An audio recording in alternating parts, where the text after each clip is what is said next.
Hello guys, this is Rich TV and welcome back to my channel. But before I start the devotional guys, I would like to shout out to pala yung personal channel na lagi na pupunta rito at nag-join sa devotional. Shout out and God bless to SSC TV of Korea or Heaven's Hope TV, Connie Vlog, Heart Ponsalan, Rian Versaga, Michael Aburita, at yun lang po.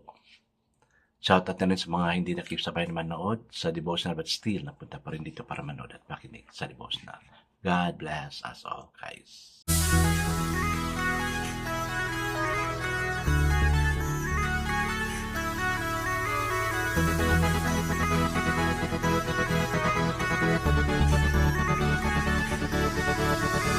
Rich TV, where you heard it, number one is on the top. Good advice is they'll never stop. Rich TV, where you heard it, number one is on the top. Good advice is they'll never stop. So, isang tulog na lang, break na naman tayo, no? Ganyan talaga yung buhay natin. This always acknowledges God's faithfulness for us, no? Though we're suffering from difficulties sa situation natin, no? But yet, God knows, hindi niya tayo pababayaan. He is our great shepherd. Diba? Paano lang tayo? Palapit lang tayo kay Lord. And the safest place to be with is to be with God.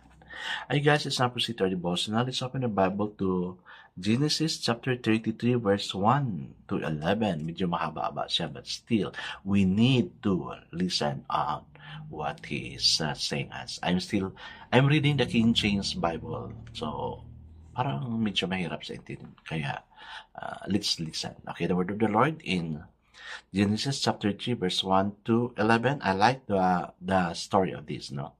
And Jacob lifted up his eyes and looked, and behold, Esau came, and with him 400 men.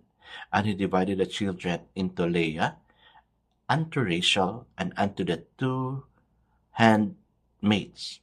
And he put the handmaids and their children beforehand, and Leah and her children after, and Rachel and Joseph hindermost. And he passed over before them, and bowed him to the ground 7 times, until he came near to his father. And Esau ran to meet him, and embraced him, and fell on his neck, and kissed him, and they wept.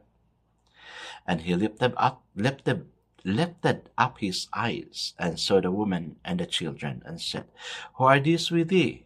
And he said, The children which God hath graciously given me. Then the handmaidens came near they and their children, and they bowed themselves. And Leah also with her children came near, and bowed themselves, and after Joseph near, and Rachel, and they bowed themselves. And he said, What meanest thou by all this drove, which I met? And he said, These are to find grace in the sight of the Lord. And Esau said, I have enough, my brother. Keep that thou hast unto thyself. And Jacob said, Nay, I pray thee, if now I have found grace in thy sight, then receive my present at my hand. For therefore I have seen thy face, as though I had seen the face of God, and thou was pleased with me. Take, I pray thee, my blessing that is brought to thee, because God hath dealt graciously with me, and because I have enough. And he urged them, and he took it. Amen and amen. I guess let's not pray. Lord, what a fellowship Jacob and Esau had done, O Lord God, because probably Jacob is so guilty of what he has done to Esau for tricking him. And then he prepared himself, O Lord, a gift for Esau for reconciliation, O Lord God, because he needs to forgive his brother, to ask forgiveness to his brother Esau because of what he has done, O Lord. Lord, thank you that the response of Esau is also very good, that he did not accept the gift Jacob is giving him because he also have much. Lord, what a wonderful story. Teach us to forgive also for those who have committed sin against us, O Lord God, so we can move on. That there will be no condemnation sa buhay namin, O God. Yes, Lord, we commit all these things to you. In Jesus' name we pray. Amen and amen. O, di ba? Medyo mahirap intindihin, pero I really like this story, no? So that the focus verse for this evening, guys, is found in Genesis chapter 33, verse 4. It says, Esau ran to meet Jacob and embrace him. Kasi medyo matagal-tagal sila hindi nagkita. Imagine ko, nagkaanak na silang dalawa. Matanda na sila na nag-met. Magkapatid sila, no? So the title of our devotion for this evening, guys, is First, Forgive. We call ourselves sisters in Christ, but my white friend and I had begun to like enemies. Over a cafe breakfast one morning, we urged unkindly over undiffering racial views.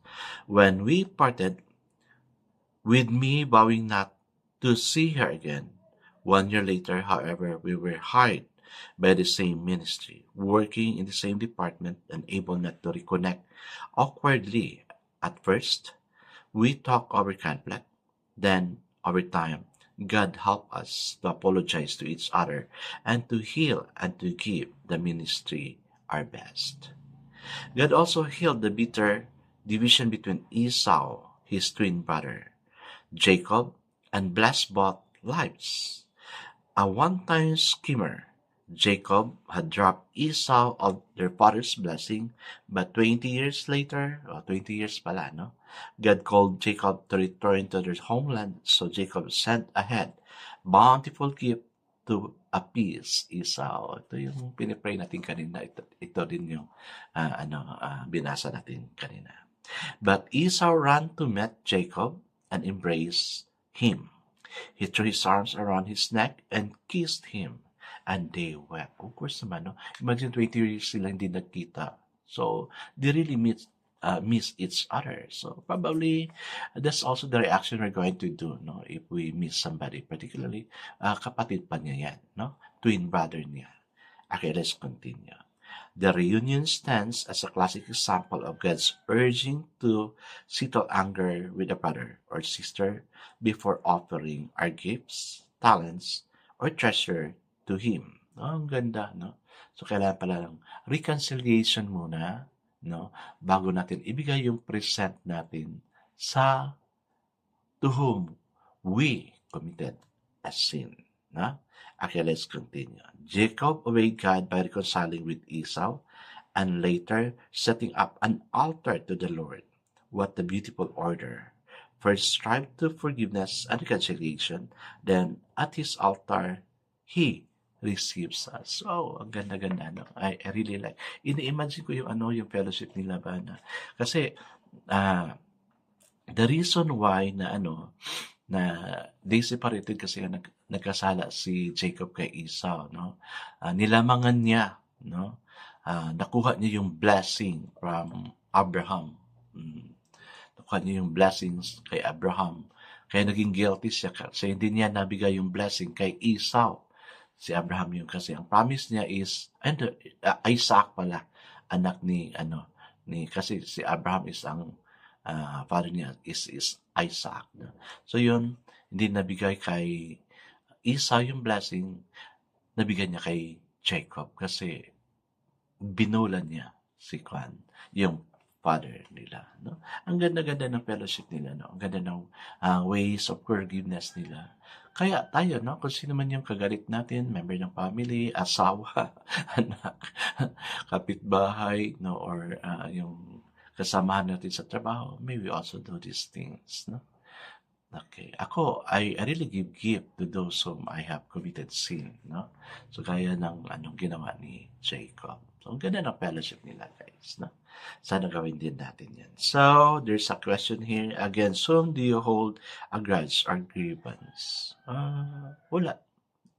Nagagalit lang ako because of what they're doing, but not to the person, no? So, yan. What steps can you take to reconcile? It's hard to say sorry, it's hard to say sorry.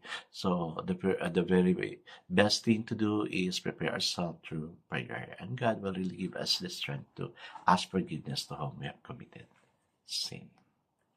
I guess let's not pray.